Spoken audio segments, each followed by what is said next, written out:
你知道吗？理财产品正在经历一场史无前例的大变革，这个变革将深刻的影响所有人的理财方式。如果你现在还认为在银行买理财是稳赚不赔的话，那么你就大错特错了。细心的投资人应该都会发现啊，曾几何时，你认为稳赚不赔的银行理财产品开始纷纷爆出了亏损的消息，从原油宝惨案到债券基金出现亏损，再到银行代销的信托频频出现暴雷事件。说实话，如今的银行亏钱真的是见怪不怪。那么，为什么理财产品会出现如此大的变化呢？未来理财市场的格局会是如何？以后我们买理财要注意哪些？今天我们用一个视频来告诉大家。记得关注、点赞、收藏，还可以在买理财前多看几遍。那么，为什么理财产品格局会发生如此大的变化呢？就要从2018年颁布的资管新规说起。资管新规的全文非常的长啊，但是基本就围绕9个字来展开，就是去杠杆、破杆兑和净值化。先说去杠杆。关于杠杆，在资本市场有个非常形象的比方啊。阿基米德曾经说过：“给我一个杠杆，我可以撬动整个地球。”佩兹方说：“来，3倍杠杆拿去。”第二天呢，阿基米德击溃了2个地球。虽然只是段子，但是却明确地传达出了杠杆确实是一个非常微妙的存在。一方面，杠杆能够帮助资本玩家点石成金，但另一方面呢，却又成倍地放大了投资的风险。因为杠杆就相当于有息的负债，如果投资标的的表现不佳，随时可能出现债务缺口，把投资的本金一并吞掉。而且这些杠杆与我们的经济生活是息息相关的，无处不在。比如你买房只付个首付其他都找银行借钱，以后用工资来慢慢还。开发商呢，先付个土地款，其他开发建设的资金也都是伸手找金融机构借的。再比如地方政府修桥修路，口袋里穷怎么办？发债呗，用地方政府的信用做担保，用未来财政的收入来慢慢偿还。不止这些，很多做实体企业要搞个项目，没有钱也是找金融机构借这其实都是在放杠杆。还有像很多投资股票的朋友，也可以用融资融券放大杠杆，甚至还有人铤而走险，通过场外配资来加杠杆。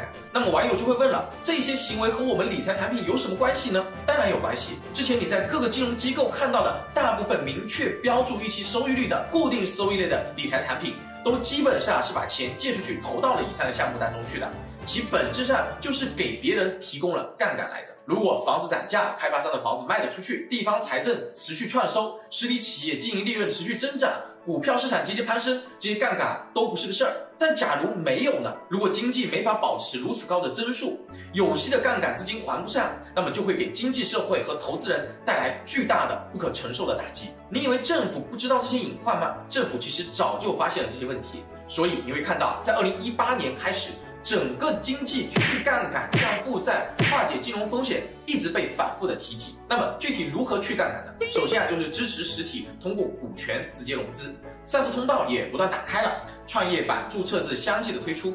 其次就是压缩债权类融资的规模，特别是压缩监管不到的一些债权融资。还有呢，就是叫停了一些理财产品当中的各种花式加杠杆的行为，这就使得很多负债率太高的企业在过去2年，因为融资渠道越来越窄，出现了暴雷。而投向这类资产的理财产品钱收不回来。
风险就会完全的暴露。到这个时候啊，如果金融机构还是全部干性兑付的话，大多数机构是承担不起的，也就势必导致金融机构破产倒闭，引发各种各样的社会问题。这并不是没有先例，包山银行的破产就是因为资金池风险暴露所致。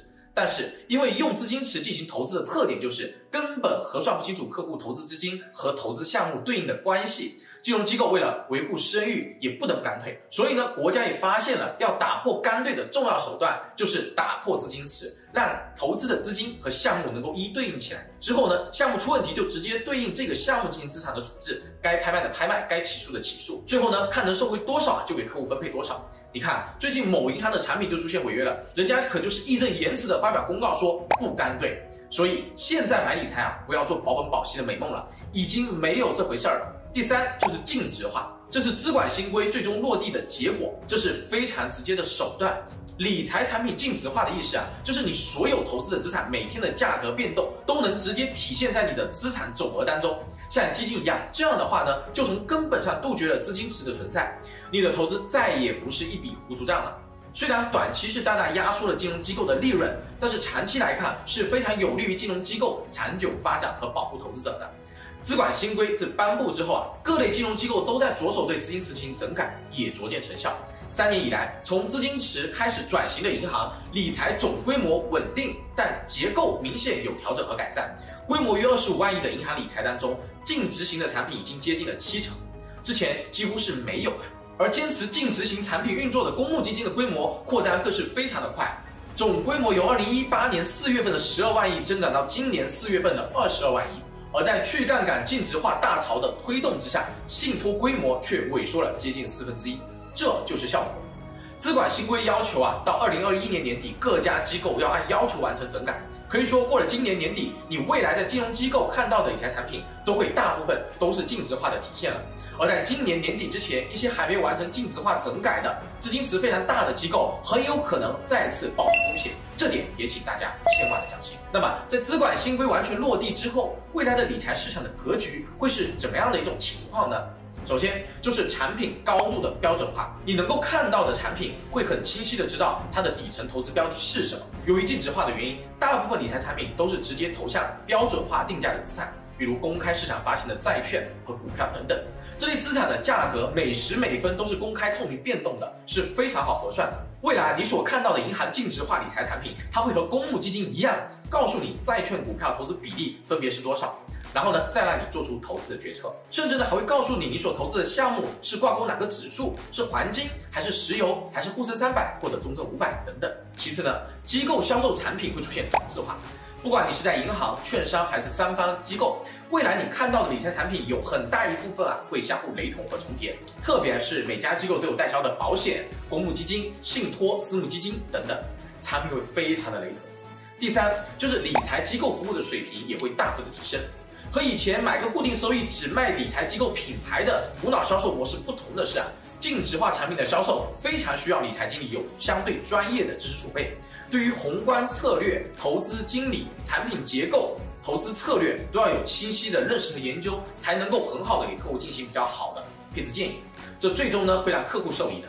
第四，也是最重要的，就是会有源源不断的资金涌入权益类市场。首当其冲的就是股市。过去的理财产品中，大部分资金都是投向了房地产市场，推动了中国房地产市场的黄金20年。而未来这里面有很大一部分会流入股市，所以我敢大胆的断言，未来投资资本市场获得成功的概率会远远大于地产。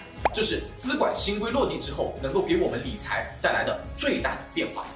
其次，其实这个趋势已经开始，国有大盘的资金带头进入 A 股。从最新的研究数据表明，这个共识执行力度不小。2021年7月，银行理财公司新发行的产品配置方案当中，有47%以上的配置了权益类资产，其中国有银行理财公司走在了前列，超过60%的产品配置了权益类资产。银行理财资金进入股市，信托资金要进入股市，未来甚至还有更多的上市公司、国有企业的闲置理财资金会进入股市。这些主动也好、被动也好流进股市的资金，是支撑中国股市走出未来长牛慢牛的坚实的基础。同时，大量的机构资金入市也会提高整个股市机构化程度，也是非常有利于资本市场的健康稳定发展，也是国家喜闻乐见的事情。那么，针对以上的这些变化，我们在做投资理财的时候，需要重点关注哪些呢？第一，一定要拥抱整个资本市场的大发展。如果你手上有2套房子，建议不一定要再买了。如果你手上还有非常多套的房子的朋友啊，留下学区交通最优的2到3套，其他房子啊，我觉得在高位的时候可以尽快出手，更多的子弹留给资本市场吧。而且不要自己炒股，一定要让专业的基金经理帮你来打理。第二，不要再迷信任何产品销售机构的品牌了，因为理财产品已经完全的标准化和同质化了。找一位专业能力强、从业经验丰富、服务态度好的理财经理，会对你未来能够选对基金经理起到非常重要的作用。第三，直接投向单一企业融资或者地方政府融资的固定收益类的信托或者基金产品，虽然是固收，但是风险并不小，还不如去买一些有优秀基金经理管理的、波动比较可控的债券基金，来的更加稳妥和安全一些。波动小，投资标的分散，净值每天更新，更加透明和安心。当然，如果大家感兴趣，可以在评论区留言。后面呢，我也会出剖析和筛选优秀债券基金的视频。第四啊，一定要对市场有耐心。净值化产品的收益是一天天积累起来的，同时还会有波动，不要因为短期的波动影响了长期持有的信心。要给基金经理足够长的时间去发挥他投资的优势，切忌朝秦暮楚、频繁操作，短期赎回。也必须抛弃幻想，不要相信任何一夜暴富的消息。2021年，未来资本市场的理财产品的表现会定期的追踪，特别是公募基金和私募基金。让我们一起加油！我是李志，祝你财富增长道路上的陪跑者。我们下期见。